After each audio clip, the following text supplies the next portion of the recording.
এক সময় বাংলাদেশ মানেই ছিল ক্রিকেট।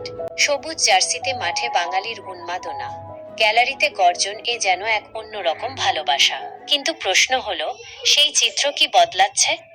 গত কয়েক দশক ধরে ক্রিকেট আমাদের জাতীয় খেলা না হয়েও কার্যত আমাদের জাতীয় খেলা হয়ে উঠেছিল। সাকিব, তামিম, মুশফিক, এই নামগুলো আমাদের রক্তে মিশে আছে। তাদের জয়ে আমরা হেসেছি, পরাজয়ে কেঁদেছি। কিন্তু সাম্প্রতিক সময়ে সেই জৌলুস কি কিছুটা ম্লান হচ্ছে?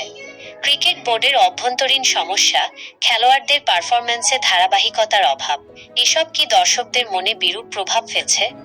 যখন ক্রিকেট নিয়ে চলছে নানা আলোচনা, তখন নীরবে জেগে উঠছে এক নতুন সূর্য, ফুটবল। সাফ চ্যাম্পিয়নশিপে বাংলাদেশ দলের অসাধারণ পারফরম্যান্স, তরুণ খেলোয়াড়দের ঝলক এবং সবচেয়ে গুরুত্বপূর্ণ, ফুটবল মাঠে দর্শকদের অভাবনীয় উপস্থিতি, এগুলো কিসের ইঙ্গিত দিচ্ছে? ঘরোয়া ফুটবলে উন্মাদনা বাড়ছে, জেলা পর্যায়েও ফুটবল নিয়ে আগ্রহ চোখে পড়ার মতো। ফুটবলের প্রাণ হচ্ছে দর্শক। আর এই দর্শকই এখন ফুটবল মাঠে ফিরছে।